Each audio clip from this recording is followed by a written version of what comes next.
السلام علیکم ریڈرز، میں ہوں رابی راول اور آپ اس وقت موجود ہیں میرے چینل رابی راول ناولز پر۔ تو میں نے سوچا تھا کہ میں آپ لوگوں کو تھوڑی دیر ٹھہر کے ویڈیو اپلوڈ سیکنڈ کر دوں گی، لیکن میں نے سوچا ہے کہ جو تھوڑی دیر ٹھہر کے کرنی ہے ابھی کر دیتی ہوں۔ کیا یاد کریں گے ریڈرز بھی کہ بھئی ہم تو بے وفا ہیں، لیکن ہماری طرح ہماری رائٹر بے وفا نہیں ہے۔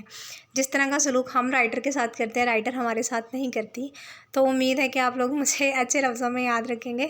تو چلیں اسٹارٹ کرتے ہیں ناول کو، کیونکہ میرے پاس ٹائم نہیں ہے، تھوڑا سا کام ہوتا ہے سنڈے کو کرنے والا، کیونکہ بھائی بھی گھر پہ ہوتے ہیں، بابا بھی گھر پہ ہوتے ہیں، تو پھر اس وجہ سے مصروفیت ہوتی ہے تھوڑی سی، تو مشکل ہوتا ہے، اسی لیے میں سنڈے کو اپلوڈ نہیں کرتی، لیکن 3-4 دن تک نہیں کر سکی تھی اپلوڈ۔ تو مجھے یہ تھا کہ چلے میں آج آپ لوگوں کو ایک سرپرائز ایپیسوڈ بھی دے دوں، تاکہ آپ لوگوں کا جو مجھ پہ شکوہ ہے نا کہ بھئی اتنے دن سے ایپیسوڈ نہیں آیا ہوگا، خیر آپ کرتے تو نہیں ہے شکوہ، لیکن میں نے سوچا کہ شاید ہو آپ لوگوں کو، تو میں آپ لوگوں کو سرپرائز ایپیسوڈ دے کے وہ شکوہ ختم کر دوں۔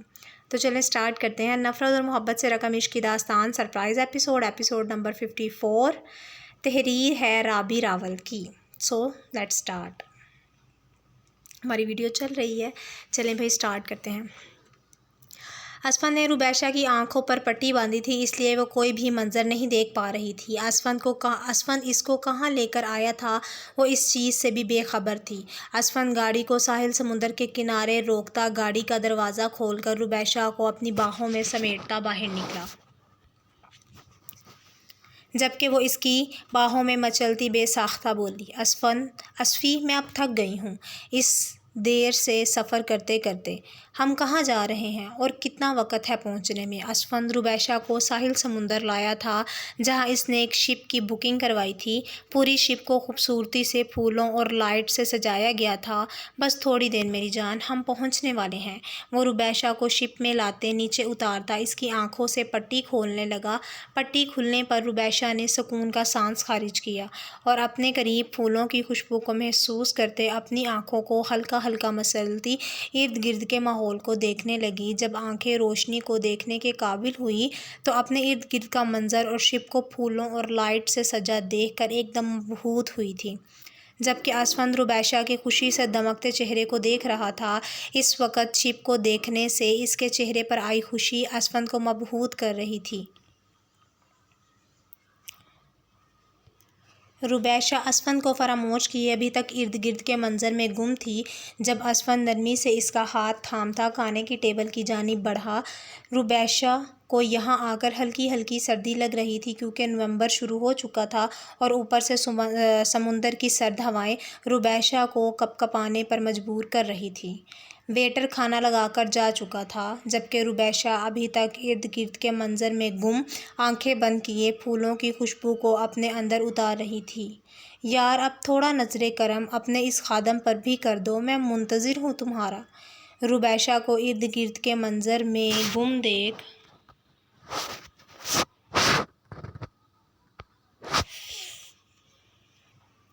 اسفند لہجے میں شرارت سماتے بولا۔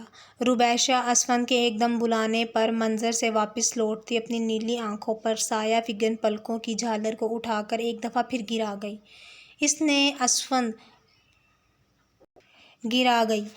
روبیشہ کی اٹھتی گرتی پلکوں کا رقص دیکھتا مسکرا کر روبیشہ کی طرف چمچ بڑھا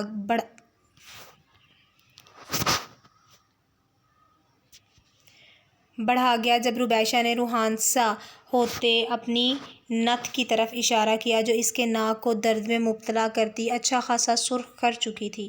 روبیشہ کے اشارہ کرنے پر اسفند اس کی ناک کو دیکھتا حیران ہوا تھا کہ اس نے ابھی تک اتنی تکلیف کیوں برداشت کی تھی اور نتھ کو کیوں نہیں اتارا تھا۔ وہ روبیشہ کو سخت قسم کی گھوری سے نوازتا آرام سے اس کی نتھ اتارنے لگا، جس پر روبیشہ کی ہلکی سی سسکی نکلی درد کی وجہ سے، جبکہ آنکھیں فوراً آنسوؤں سے بھری تھیں۔ درد کی شدت برداشت نہ کرتے اسفند نے اس کے سسکی بھرنے پر بے ساختہ جھک کر اس کے ناک کو اپنے لبوں سے چھوا۔ کیوں پہنتی ہو ایسی چیز جو تمہیں تکلیف میں مبتلا کرتی ہے، اور تمہیں پتہ ہے کہ ایک چیز تمہیں تکلیف دے رہی ہے، اس کے باوجود تم نے ابھی تک اس کو کیوں نہیں اتارا تھا؟ وہ اب اس کی انتہا سے سرخ ناک اور آنسوؤں کو دیکھتا خود پر ضبط نہ رکھتا سخت لہجے میں بولا۔ آپ کو دکھانی تھی، اس لیے۔ اس کے اس قدر سخت لہجے میں بولنے پر آنکھوں میں ٹھہرے آنسو بے ساختہ گالوں پر لڑکے تھے۔ اسے کہاں منظور تھا اسفند کا اس قدر سخت لہجہ، وہ تو اس کے محبت بھرے لہجے سے واقف تھی۔ یہ روپ وہ اسفند کا پہلی بار دیکھ رہی تھی۔ مجھے تمہیں تکلیف میں دیکھ کر خوشی نہیں ملتی جانے اسفی، دوبارہ تم کوئی ایسی چیز نہیں پہنو گی جو تمہیں تکلیف میں مبتلا کرے۔ وہ اس کی بھیگی پلکوں سے گال پر بہتے آنسوؤں کو اپنے لبوں سے چومتے اس کی ناک پر ایک مرتبہ پھر بھرپور شدت سے بوسہ دیتا بولا، چلو شاباش، اب منہ کھولو، مجھے بہت بھوک لگی ہے۔ جبکہ وہ اس کے اس قدر قریب آنے پر بے ساختہ منہ کو کھولتی اس کے ہاتھ سے کھانا کھانے لگی، کیونکہ بھوک تو اس وقت روبیشہ کو بھی بہت زیادہ لگی تھی۔ وہ ایک چمچ اپنے اور ایک چمچ روبیشہ کے منہ میں ڈال رہا تھا۔ کھانا کھانے کے بعد وہ دوبارہ اس کو اپنی بازوؤں میں اٹھا کر شپ کے اندر کی جانب بڑھا، کیونکہ روبیشہ کے پاؤں اب چلنے سے انکاری تھے ہائی ہیل پہننے کی وجہ سے۔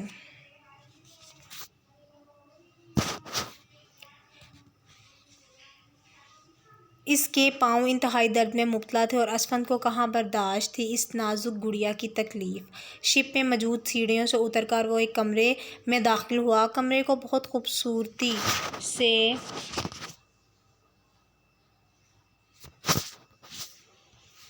گلاب کے پھولوں سے سجایا گیا تھا۔ روبیشہ کو بیڈ پر بٹھاتے وہ اپنے جوتے، شیروانی وغیرہ اتارنے لگا۔ شیروانی اتار کر شلوار قمیض میں ملبوس وہ روبیشہ کے قریب آیا اور اس کو دوبارہ اپنی بازوؤں میں اٹھاتا ڈریسنگ کے قریب بٹھاتا اس کے دوپٹے سے پنز نکالنے لگا۔ اسفی، میں کر لوں گی، وہ اس کے عمل سے بوکھلاتی اس کی انگلیوں کا لمس اپنی گردن پر محسوس کرتی بولی، جانے اسفی، میں تمہاری جھجک اور شرم میں اپنی رات کو مزید برباد نہیں کرنا چاہتا۔ پہلے ہی رخصتی اتنی لیٹ ہونے کی وجہ سے میرا کافی ٹائم برباد ہو چکا ہے۔ اسفند ذو معنی لہجے میں اس کے کان کی لو کے قریب بولتا اس کے کان کی لو کو ہلکا سا کاٹتا بولا، اور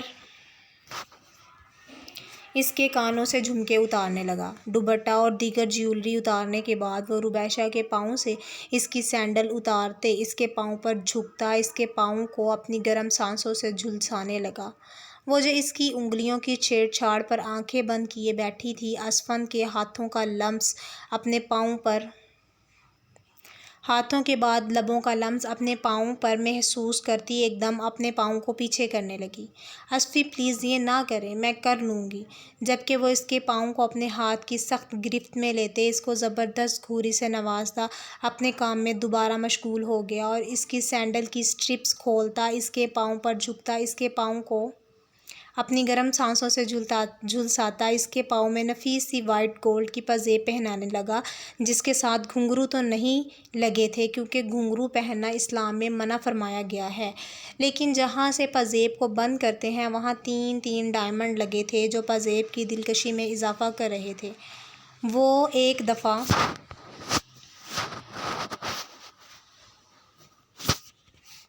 پھر اس کے سفید سرخ پاؤں میں پہنی پزیب کو لبوں سے چھوتا اسے لیے واش روم کی جانب بڑھا، جبکہ وہ اس کے لمس کو محسوس کرتی سمٹتی جا رہی تھی، لیکن مقابل بخشنے کا کوئی ارادہ نہیں رکھتا تھا۔ چلو شاباش، جلدی سے فریش ہو کر آؤ، ڈریس اندر ہی ہے اور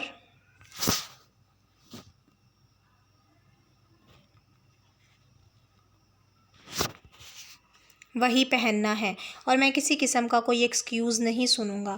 وہ اس کو منہ کھولتا دیکھ نرمی سے اس کے لبوں کو چھوتا اس کو اپنی بازوؤں سے اتارتا باتھ روم جانے کا اشارہ کرتا بولا۔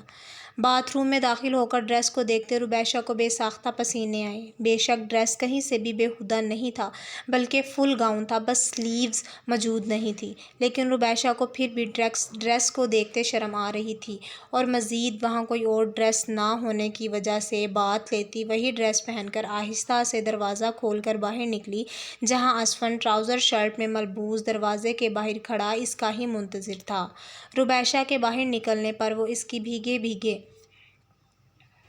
سراپے کو اپنی باہوں میں سمیٹتا بیڈ کی جانب بڑھا۔ روبیشہ اس وقت سرخ رنگ کے نائٹ گاؤن میں موجود، سرخ ناک، نیلی آنکھوں اور دھلے ہوئے منہ کے باوجود اسفند کے دل میں اتر رہی تھی۔ بیڈ کے قریب پہنچنے پر نرمی سے اس کو بیڈ پر لٹاتا، خود بھی ربیشہ کے ساتھ لیٹتا، اس کی نم گردن پر جھکا جہاں پر پانی کے قطرے اس کو بے خود ہونے پر مجبور کر رہے تھے۔ اصفی، یہ آپ کیا کر رہے ہیں؟ وہ اپنی گردن پر اس کی مونچھوں کی چبھن اور گرم سانسیں محسوس کرتی پھولتی سانسوں سے بولی۔ اصفی، آپ کیا کر رہے ہیں؟ گہرے سانس لینے کی وجہ سے ربیشہ کی گردن کی ابھرتی رگوں کو نرمی سے چھوتا ایک سمپل سا ڈائمنڈ کا پینڈنٹ اس کے گلے کی زینت بنانے لگا، جس پر لگے ہیروں سے ربیشہ اور اسفند کے نام کے پہلے حروف اس طرح ڈیزائن کیے گئے تھے کہ دیکھنے والوں کو پھول نما پینڈنٹ لگتا، لیکن قریب سے دیکھنے پر نام جگمگاتے نظر آتے۔ اصفی، آپ نے مجھے گفٹ دے تو دیا ہے، پھر یہ؟ وہ اسفند کی قربت میں بھاری سانسوں کے ساتھ بولتی اسفند کو مسکرانے پر مجبور کر گئی تھی۔ اصفی کی جان، اصفی کے ساتھ ساتھ یہ سب تمہارا ہے۔ میرا دل چاہ رہا ہے کہ میں تمہارے ایک ایک پور کو سجاؤں اور پھر ایک ایک پور کو اپنے لبوں سے چھوتا تمہیں سیراب کروں۔ وہ اس کے پینڈنٹ پر لب رکھتا بولا، جو ربیشہ کے دل کے مقام کو چھو رہا تھا، جبکہ اسفند بھی یہی چاہتا تھا کہ اس کا نام ہمیشہ ربیشہ کے دل کے مقام کو چھوئے۔ اور رہی بات کہ میں کیا کر رہا ہوں، تو جانیں اصفی، میں آپ کی تعریف کر رہا ہوں، آپ کو اپنے عمل سے بتانا چاہ رہا ہوں کہ آج آپ اصفی کے دل و جان میں کس قدر اپنا ڈیرا جما چکی ہیں۔ وہ اس کی گردن کو جا بجا اپنے لبوں کی خوشبو سے مہکاتا اس کے بے تکے سوال کا جواب دینے لگا، اور اب میں آپ کو اپنی سانسوں سے اپنی روح میں بسانے کی خواہش رکھتا ہوں۔ تمہیں پتہ ہے، جب میں نے تمہیں یونی میں روتے ہوئے دیکھا تو چند سیکنڈ کے لیے میرے اطراف میں ہر چیز ٹھہر گئی تھی، میری نظریں ٹھہر گئی تھیں تم پر، تمہاری نیلی آنکھوں کی سرخی اور آنسوؤں سے نم پلکوں کو دیکھ کر میں ٹھہر گیا تھا، جانے اصفی، لیکن صرف چند سیکنڈ کے لیے۔ بعد میں واپس اپنے خول میں بند ہو گیا کیونکہ مجھے اپنے مشن پر فوکس کرنا تھا، لیکن میں نے یونی میں بار بار تمہارے آنسوؤں کے آگے خود کو ہارتا محسوس کیا تھا۔ تیری آنکھوں میں آنسو تھے میری خاطر۔ وہ ایک لمحہ مجھے زندگی سے پیارا لگا، اور جب اغوا ہونے کے بعد میں نے تمہاری حالت دیکھی تو مجھے لگا کہ میرا سانس قطرہ قطرہ کوئی میرے اندر سے کھینچ رہا ہے۔ تمہیں تکلیف میں مبتلا کرنے والے ہاتھوں کو میں اس کی جڑ سے کاٹ چکا ہوں۔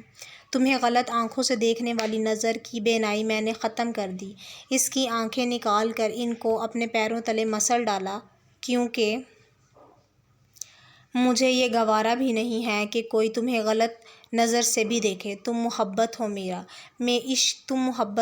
عشق ہو، اور عشق سے بڑھ کر اب تو میرا جنون بن چکی ہو۔ تم پاس ہوتی ہو تو خود میں سکون اترتا محسوس کرتا ہوں۔ کوئی تمہیں غلط نظر تو دور، عام نظر سے بھی دیکھے گا تو میں اس کا یہی حال کروں گا۔ مجھے نہیں گوارا کہ کوئی تمہیں میرے علاوہ نظر بھر کر بھی دیکھے۔ میرا دل کرتا ہے کہ میں تمہیں قید کر لوں، اپنی ذات میں کہیں گم کر لوں، اپنی روح اور اس کی خوشبو میں بسا لوں، اتنا گم کر لوں تمہیں خود میں کہ کوئی تمہیں چاہ کر بھی دیکھنے کی غلطی نہ کر سکے۔ تم میری آتی جاتی سانسوں کی ضمانت بن چکی ہو، اس لیے میں اپنی ہر سانس تمہارے بغیر تصور بھی نہیں کر سکتا۔ اگر کبھی تم نے خود کو تکلیف میں مبتلا کیا تو میں تمہیں بھی نہیں بخشوں گا، اور انجام کی ذمہ دار تم خود ہوگی۔ وہ اپنی گرے آنکھوں میں سرخی لیے بولتا، ربیشہ کو اس وقت جنون سے بھی بڑھ کر جنونی لگا۔ ربیشہ کو اسفند کی اس قدر جنونی انداز میں بولی گئی باتوں اور عمل پر خوف محسوس ہوا تھا۔ اس کی پیشانی پر اسفند کے خوف کی وجہ سے چند پسینے کے قطرے نمودار ہوئے،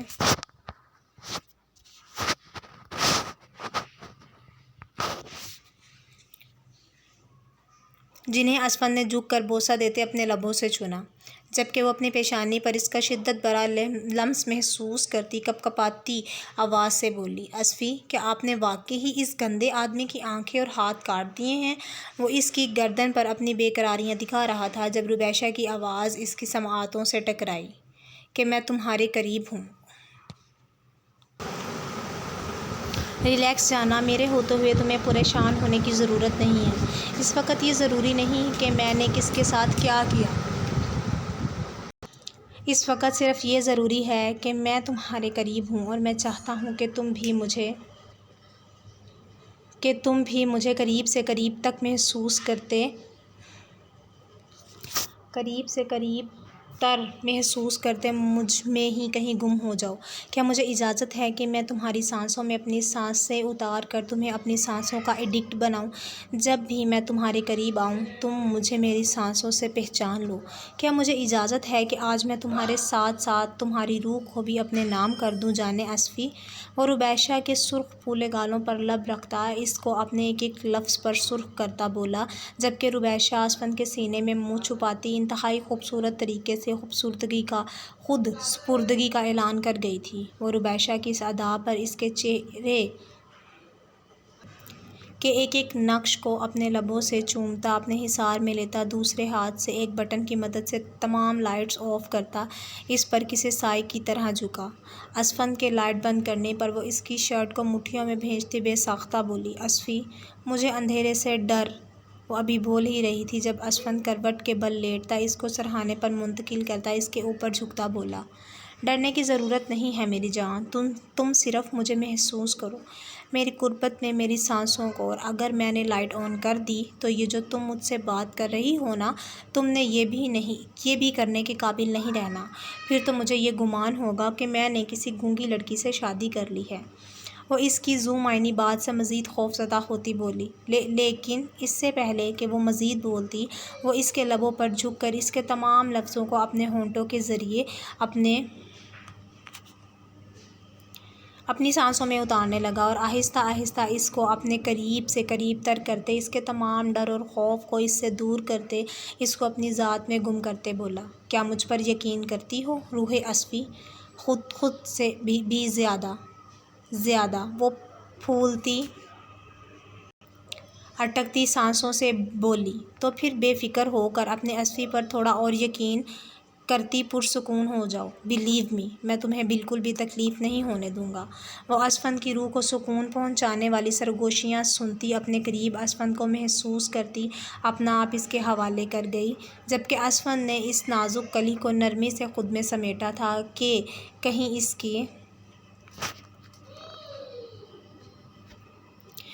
اس کی سختی پر یہ کلی مرجھا نہ جائے جو اسفند کی روح کو مہکانے کا باعث بنتی تھی۔ سو ریڈرز، یہ تھی ہماری آج کی ایپیسوڈ نمبر 54۔ امید کرتی ہوں کہ آپ لوگوں کو بہت پسند آئی ہوگی۔ کمنٹ باکس میں اپنی رائے دینا بالکل بھی نہیں بھولیے گا۔ جانے سے پہلے میرے چینل کو لائک کر کے سبسکرائب کر کے پھر آپ لوگوں نے جانا، ٹھیک ہے نا؟ تو انشاءاللہ اب ہم لوگ کل ملیں گے ایپیسوڈ نمبر 55 کے ساتھ۔ تب تک اپنی رائٹر کو اپنی دعاؤں میں یاد رکھیے گا اور اس کے لیے دعا کیجیے گا کہ آپ لوگوں کے لیے مزید اچھا لکھ سکے۔ اللہ حافظ، فی امان اللہ۔